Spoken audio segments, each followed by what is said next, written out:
तो welcome to my YouTube channel study point channel. फिर से स्वागत है।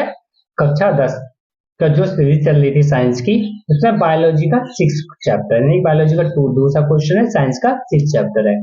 चैप्टर का नाम क्या है? चैप्टर का नाम है नियंत्रण एवं समन्वय। ठीक है, तो नियंत्रण क्या होगा, कैसे करते हैं, और समन्वय क्या होता है, ठीक है, इसके बारे में हम पढ़ेंगे, इसके बारे में सब नॉलेज लेंगे। ठीक है, सभी मोस्ट इंपॉर्टेंट है, ज्यादा कुछ लेना नहीं है, सभी मोस्ट मोस्ट है। देखो ध्यान से पढ़िए। क्या है? सभी सजीव अपने पर्यावरण में हो रहे परिवर्तनों के अनुरूप अनुक्रिया करते हैं। मतलब जो सजीव होते हैं, जैसे जीवित इंसानों को सजीव कहा जाता है, तो पर्यावरण में हो रहे परिवर्तन का अनुरूप अनुक्रिया करते हैं। ठीक है, पर्यावरण में हो रहे या ये परिवर्तन जिसके अनुरूप सजीव अनुक्रिया करते हैं, उद्दीपन कहलाता है। उद्दीपन आपसे पूछ सकता है क्या होता है। क्या होता है? पर्यावरण में हो रहे परिवर्तन जिसके अनुरूप सभी सभी सजीव जो है अनुक्रिया करते हैं, उद्दीपन कहलाता है। जैसे प्रकाश, ऊष्मा, ठंडा यानी ठंड जो होती है, ध्वनि, सुगंध, स्पर्श आदि। पौधा एवं जंतु अलग अलग प्रकार से उद्दीपन के प्रति अनुक्रिया करते हैं। जंतुओं में नियंत्रण एवं समन्वय कैसे होता है? ये सभी जंतुओं में दो मुख्य तंत्रों द्वारा किया जाता है। नंबर 1 तंत्रिका तंत्र और नंबर 2 अंतःस्रावी तंत्र। ठीक है, तो पहला क्या पढ़ेंगे? तंत्रिका तंत्र। क्या होता है तंत्रिका तंत्र? नियंत्रण एवं समन्वय तंत्रिका एवं पेशीय ऊतक द्वारा प्रदान किया जाता है।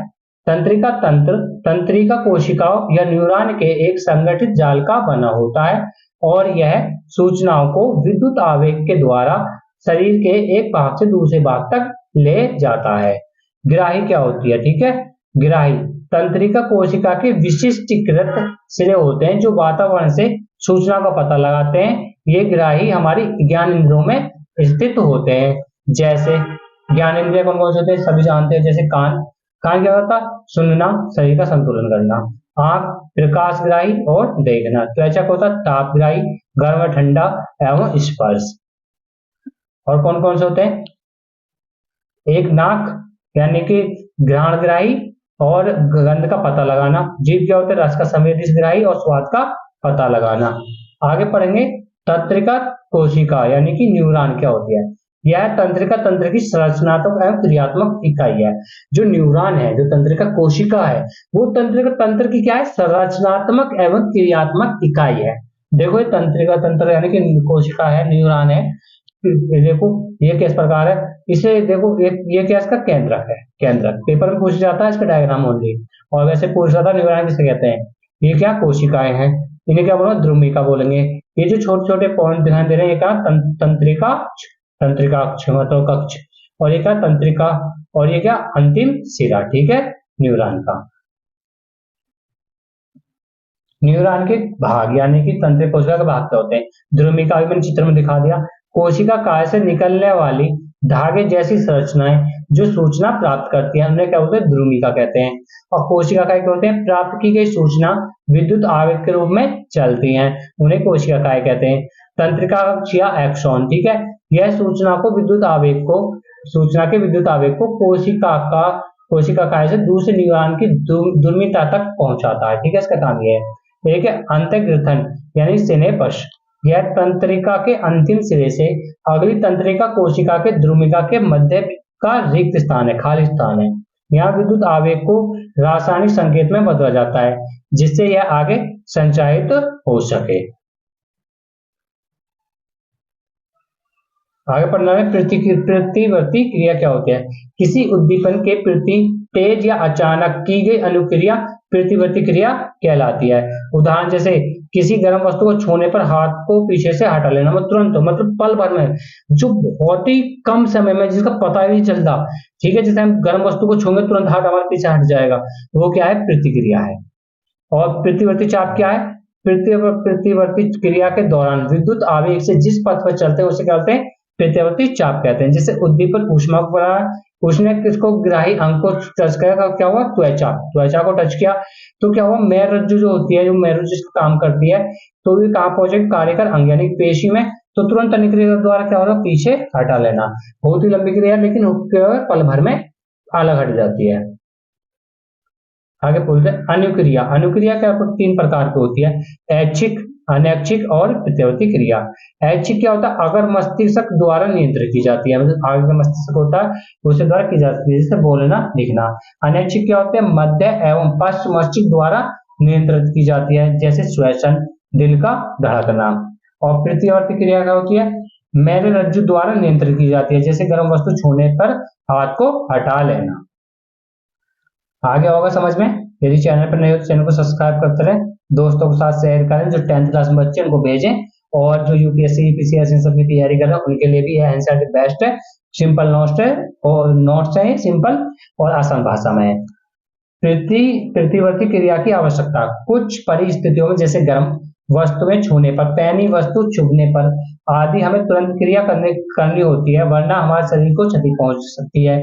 यह अनुक्रिया मस्तिष्क के स्थान पर मेरुरज्जु से उत्पन्न होती है, जो जल्दी होती है। मानव तंत्रिका तंत्र, इसके क्या क्या पार्ट्स हैं देखते हैं।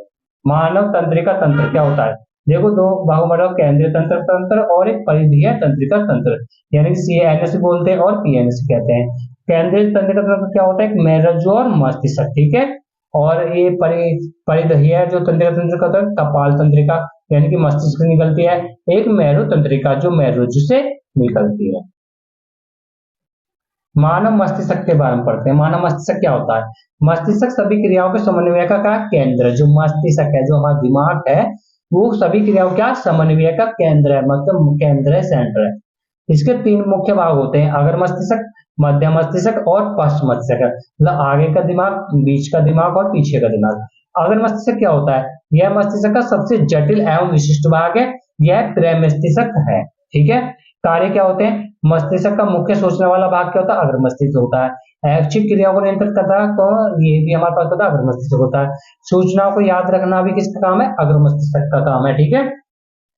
और आगे शरीर के विभिन्न हिस्सों में सूचनाओं को एकत्रित करना और उनका समायोजन करना भी अग्र मस्तिष्क ही करता है।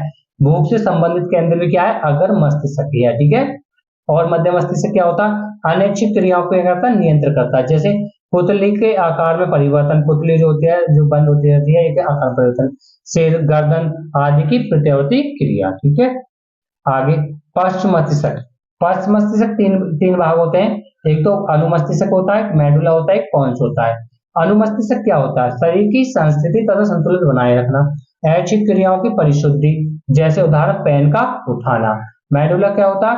अनैच्छिक कार्यों का नियंत्रण करना, जैसे रक्तचाप, वमन आदि। पोन्स क्या होता है? अनैच्छिक क्रियाओं जैसे श्वसन का नियंत्रण करना। देखो माइंड का जो है हमारे मस्तिष्क का क्या है? डायग्राम है। ये जो हिस्सा है ये क्या है? अग्र मस्तिष्क का है, ठीक है। ये जो हमारे पास पिरा मस्तिष्क कहते हैं, इसे कपालन खोपड़ी आप जानते हो, इसे कपाल क्या बोलते हैं? खोपड़ी कहते हैं। ये बीच में जो क्या मध्य मस्तिष्क है, यहाँ क्या होते हैं? मेरुरज्जु होते हैं जो उसको पहुंचाती है। ये क्या? अनुमस्तिष्क, ठीक है, अनुमस्तिष्क। और ये क्या? मॉड्यूला, और ये क्या? पोन्स है। इसे क्या बोलते हैं? ये होता है पीयूष ग्रंथि होती है, जिसे बोलते हैं ये किस बोलते हैं? पश्च मस्तिष्क में पोन्स, मॉड्यूला, अनुमस्तिष्क क्या होते हैं? पश्च मस्तिष्क, ये पीछे का दिमाग, ठीक है, ये मैच होती है। हाइपोथैलेमस क्या होता है? अग्र मस्तिष्क में होता है, ठीक है। नेक्स्ट, मस्तिष्क एवं मेरुरज्जु की सुरक्षा। मस्तिष्क एक हड्डियों के बॉक्स में अवस्थित होता है। बॉक्स के अंदर तरल पूरित गुब्बारे में मस्तिष्क होता है, जो प्रघात अवशोषक का कार्य करता है। मेरुरज्जु क्या होते हैं? मेरुरज्जु की सुरक्षा कोशिका दंड या रीढ़ की हड्डी करती है। तंत्रिका तंत्र पेशी ऊतकों के बीच समन्वय क्या है? जो ज्ञानेंद्रियां होती है, जो उद्दीपन से प्राप्त होती है, संवेदन तंत्रिका में जाती हैं। वो कहाँ प्राप्त होती है? केंद्रीय तंत्रिका में। जो सूचना प्राप्त है संसाधित का निर्णय करना होता है। फिर क्या करता है? अनुक्रिया उत्पन्न करते हैं, यानी कि प्रेरक तंत्रिका पहुंचती है। कहाँ पहुंच जाती है? फिर पेशीय ऊतक में, जो प्रोटीन को पुनः व्यवस्थित करता है। फिर कहाँ पहुंच जाती है? पेशीय संकुचन में, जो फिर अनुक्रिया करता है। नेक्स्ट, विद्युत संकेत या तंत्रिका तंत्र की सीमा। विद्युत संवेग केवल उन कोशिकाओं तक पहुंचा जा सकता है जो तंत्रिका तंत्र से जुड़े हैं। एक बार विद्युत आवेग उत्पन्न करने के बाद कोशिका नए आवेग उत्पन्न करने से पहले अपनी कार्यविधि सुचारू करने के लिए समय लेती है, अतः कोशिका लगातार आवेग उत्पन्न नहीं कर सकती। पौधों में कोई तंत्रिका तंत्र नहीं होता। ठीक है। नेक्स्ट, रासायनिक संचरण। विद्युत संचरण की सीमा को दूर करने के लिए रासायनिक संचरण का उपयोग शुरू हुआ।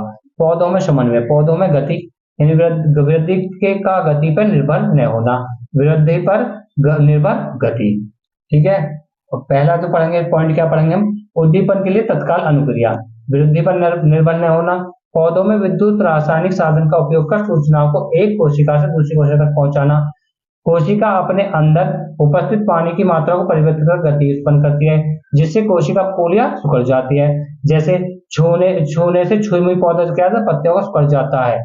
पत्तियों का सिकुड़ना क्या है, जो छुई का पेड़ होता है, देखा होगा सबने, देखा होगा छुई का पेड़, वो छूने से क्या होता है, उसका पत्तियों को सिकुड़ जाता है। ठीक है, उद्दीपन के बाद तत्काल अनुक्रिया होती है, तुरंत होने का स्टार्ट हो जाता है इसमें।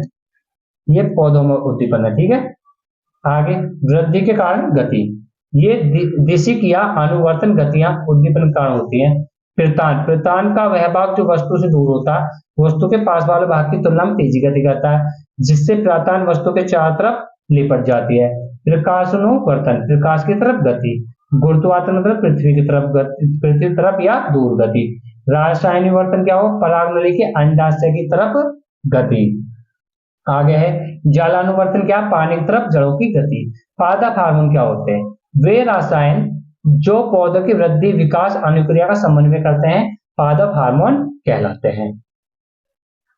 मुख्य पादप हार्मोन कौन कौन से होते हैं, देखो, एक तो होता है ऑक्सिन, एक होता है जिबेरेलिन, एक होता है साइटोकाइनिन, एक होता है एबिस्क अम्ल। देखो ऑक्सिन क्या होता है, शाखाओं के अग्र बाहर पर बनता है, कोशिकाओं को लंबा में वृद्धि करता है, प्रकाशानुवर्तन में सहायक है। और जिबेरेलिन क्या होता है, तने की वृद्धि में सहायक है। और साइटोकाइनिन क्या होता है, कोशिकाओं का विभाजन तीव्र करता है और फल एवं बीज में अधिक मात्रा में पाया जाता है। और एसिबिक एबिस क्या अमल क्या है, वृद्धि संवर्धन है और पत्तियों का मुरझाना। और तनाव हार्मोन, ठीक है, तनाव हार्मोन। जंतुओं में हार्मोन, हार्मोन क्या होते हैं, वे रसायन जो जंतुओं की क्रियाओं विकास एवं वृद्धि का समन्वय करते हैं, जंतु हार्मोन कहलाते हैं। अंतःस्रावी ग्रंथि, ये वे ग्रंथियां जो अपने उत्पाद रक्त इसमें स्रावित होती हैं, करती हैं, जो हार्मोन कहलाते हैं। हार्मोन और अंतःस्रावी ग्रंथियां एवं उनके कार्य क्या क्या है, देखो हार्मोन में थायरोक्सिन, इस कौन सी ग्रंथि होती है, आउट ग्रंथि में होता है, किसमें पाया जाता है, गर्दन में। ठीक है, क्या कार्बोहाइड्रेट करता है, कार्बोहाइड्रेट प्रोटीन व्यवसाय का उपापचय करता है। एक होता है वृद्धि हार्मोन, कहाँ होता है, पीयूष ग्रंथि, जिसे मास्टर ग्रंथि भी कहते हैं, किसमें होता है, मस्तिष्क में होता है, वृद्धि और विकास का नियंत्रण। एड्रेनालिन, ठीक है, कहाँ होता है, अधिवृक्क में, क्या होता है, वृक्क के ऊपर, यानी कि वृक्क मतलब किडनी, किडनी के ऊपर होता है। बीपी यानी कि हृदय की धड़कन आदि का नियंत्रण आपातकाल में करता है। ठीक है, नेक्स्ट होता है इंसुलिन, इंसुलिन कहाँ पाया जाता है, अग्नाशय में, उदर के नीचे। ठीक है, रक्त में शर्करा की मात्रा को नियंत्रित करता है। फिर होता है लिंग हार्मोन, टेस्टोस्टेरोन नर में, ठीक है, और मादा में क्या होता है, एस्ट्रोजन। ठीक है, वृषण, देखो लिंग जो हार्मोन पाया जाता है वृषण पाया जाता है मनुष्य के में, और जो एस्ट्रोजन यानी कि एस्ट्रोजन कहाँ पाया जाता है, अंडाशय में, जो मादा में। पेट का निचला हिस्सा, यौवनारोपण से संबंधित परिवर्तन यानी कि लैंगिक परिपक्वता। नेक्स्ट, आयोडीन युक्त नमक आवश्यक है क्यों, आउट ग्रंथि यानी थायराइड ग्रंथि को थायरोक्सिन हार्मोन बनाने के लिए आयोडीन की आवश्यकता होती है। थायरोक्सिन कार्बोहाइड्रेट, वसा तथा प्रोटीन के उपापचय का नियंत्रण करता है, जिससे शरीर की संतुलन वृद्धि हो सके। अतः आउट ग्रंथि के सही रूप से कार्य करने के लिए आयोडीन की आवश्यकता होती है।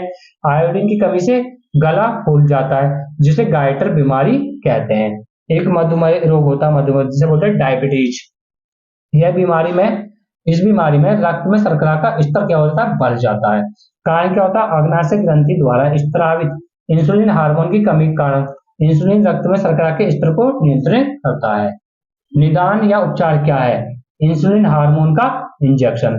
पुनर्भरण क्रियाविधि, हार्मोन का अधिक या कम मात्रा में स्रावित होना हमारे शरीर के लिए हानिकारक प्रभाव डालता है। पुनर्भरण क्रियाविधि यह सुनिश्चित करते हैं कि हार्मोन सही मात्रा में तथा सही समय पर स्रावित हो। उदाहरण के रक्त में शर्करा को नियंत्रण की विधि। देखो ये डायग्राम है, समझा देता हूँ, चलो ठीक है। ये क्या है, रक्त में शर्करा की मात्रा को बढ़ना, क्या अग्नाशय द्वारा संशोधित करना होता है। कि इसमें क्या होता है, इंसुलिन का स्त्राव होता है, रक्त शर्करा की मात्रा क्या होता है, घट रहा होता है। जब पुनर्भरण, जब बंद करो पुनर्भरण खोजना, ठीक है, भेजना, ठीक है। और रक्त की मात्रा को घटाता है तो क्या होता है, अग्नाशय द्वारा इंसुलिन न बनाना, यही इसका होता है। ठीक है, यदि चैनल पर नए हो तो आप चैनल को सब्सक्राइब कीजिए प्लीज, दोस्तों के साथ शेयर कीजिए। और अगर आपको हमारे पास जो इसकी पीडीएफ चाहिए तो मेरे टेलीग्राम चैनल से जुड़िए। उस टेलीग्राम चैनल का नाम भी स्टडी पॉइंट्स चैनल है, ठीक है। और मैं आपको डिस्क्रिप्शन में लिंक दे दूंगा, वहां से डाल जा सकते हो। और हमारे इंस्टाग्राम पे भी हमें कोई भी क्वेश्चन डाउट कोई भी चैप्टर पूछना है तो वो हमसे पूछ सकते हो, ठीक है। और हमारा अगर आपको कांटेक्ट करना है तो हमारा कांटेक्ट है 9758622988। ये हमारा फोन नंबर है, व्हाट्सअप कर सकते हो। कोई भी क्वेश्चन है आपकी जरूर सहायता की जाएगी। पीडीएफ के लिए भी आप हमें मैसेज कर सकते हो, आपको पीडीएफ मिल जाएगी। आपसे मिलते हैं आप नेक्स्ट वीडियो में नेक्स्ट चैप्टर के साथ। जब तक के लिए जय हिंद जय भारत। अपनी तैयारी को बरकरार रखिए और पेपर के अकॉर्डिंग तैयारी करते रहिए। धन्यवाद, मिलते हैं आपसे नेक्स्ट वीडियो में।